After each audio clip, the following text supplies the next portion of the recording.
races, off-road races. Forza Horizon 5 kind of has everything. It's also a good game to point out on this list. It's a simulator list, yes, but sometimes the definition of simulator can be stretched. Simulator doesn't just have to mean boring game, and Forza Horizon 5 is a good example of that. Now, next over at number 18, we have Schedule 1. This game has gone viral for good reason. It is a really, really quirky drug dealer simulator type game, kind of a crime simulator if you want to boil it down.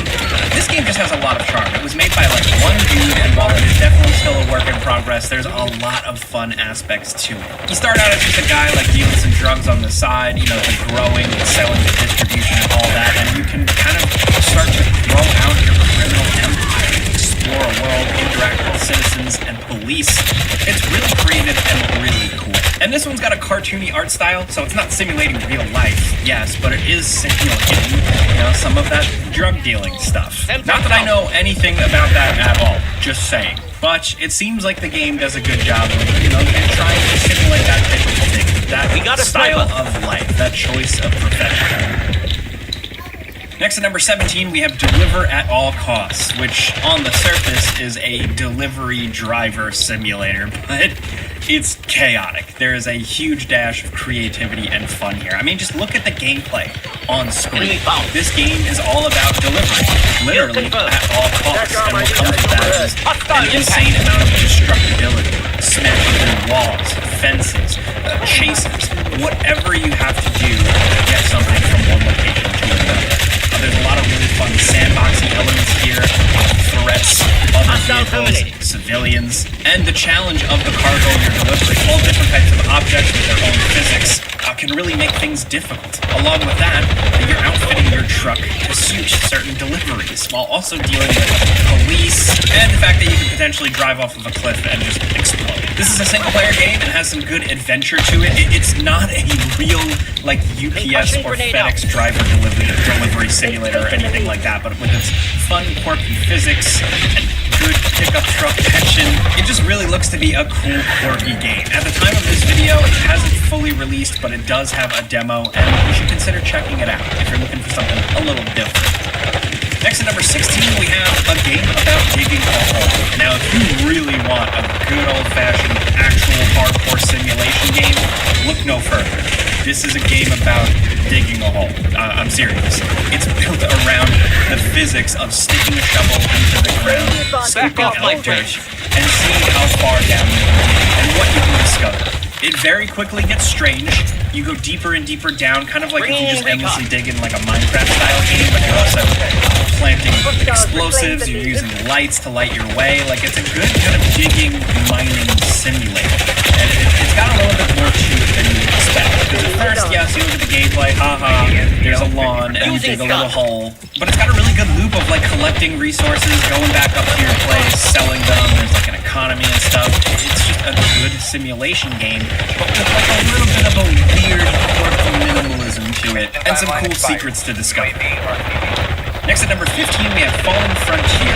At the time of making this video, it's not released, but from what we have seen, this looks very much to be a kind of sci-fi 4X strategy game. Essentially, a game where you have a big frigate or, you know, Star Destroyer or whatever you want to call a big, massive ship, and it simulates you being the commander of one of these massive capital ships. With the developers heavily leaning into logistics, you know, the design of the ship, the trajectory, the fuel, the supply lines, all that hardcore nerdy stuff might really scratch the itch for some people. It's less about just waging massive wars and blasting stuff. There is action, yes, but it's about all that stuff in between as well. Ship design, recon, and logistics. As of right now, Falling Frontier doesn't have a release date, but we're hoping to hear more about it in 2025 as it's slated coming soon. Next up at number 14, we have Roadcraft. This is an interesting one. At the time of making this video, it's releasing pretty soon. This is from the people behind the Mud Runner games, the Snow Runner games, where, you know, it simulates you driving a truck through harsh terrain.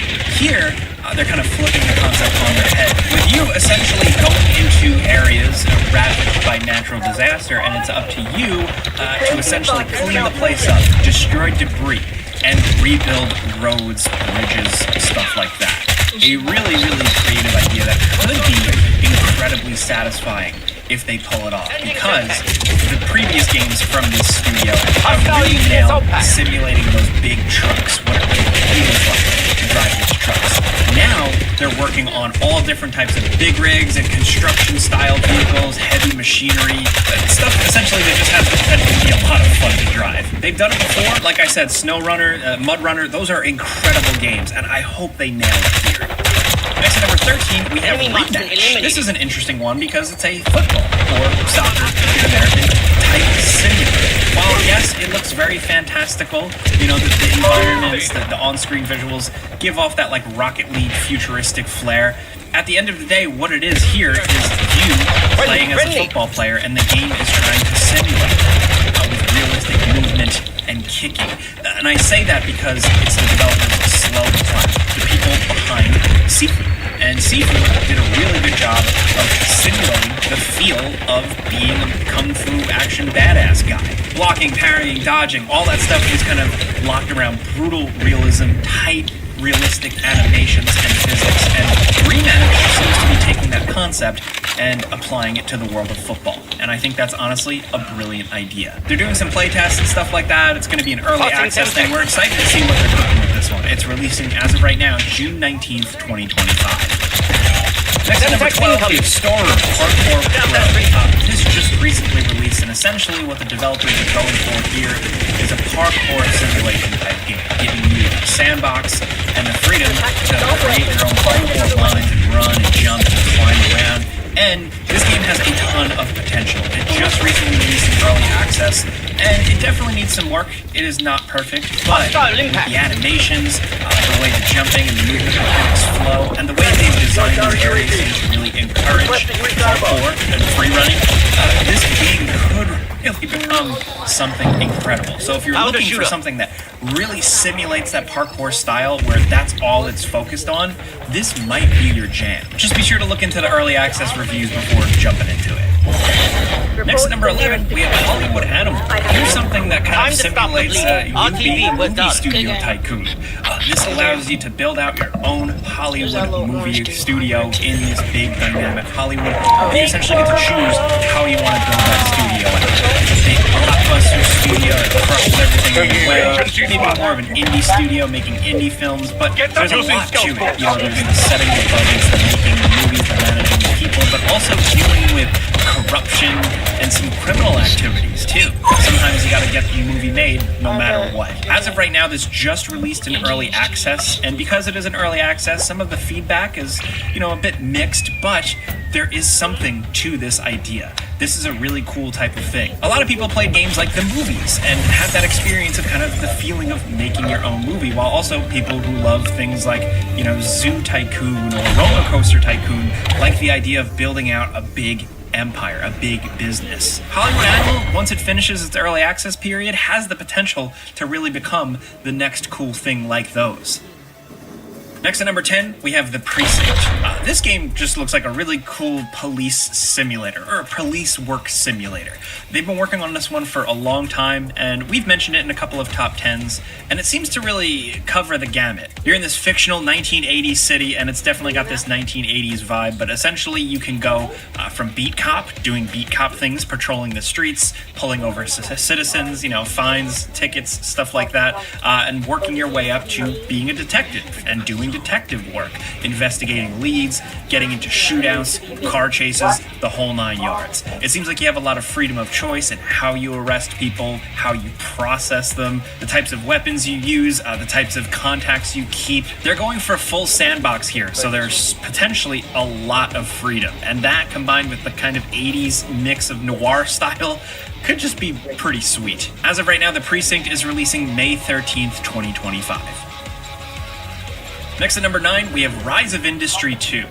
This is essentially looking to build on Rise of Industry, which was received very well. A game essentially built around building out industry. Think of something like SimCity, but heavily focused around, you know, the strategic manufacturing, farms, factories, developing technologies, developing how to transport, like just all of that stuff. Importing, exporting, optimizing how you make things, how you sell things, and essentially just big old capitalism simulator. This time around, it's got a really cool art style, a really interesting flair to it, and it's leaning on the kind of 1980s USA style, kind of leaning into how capitalism, how geopolitics worked at that time, and it could be a really creative spin. Really excited to see how this one shakes out. As of right now, no official release date other than a window of second quarter 2025.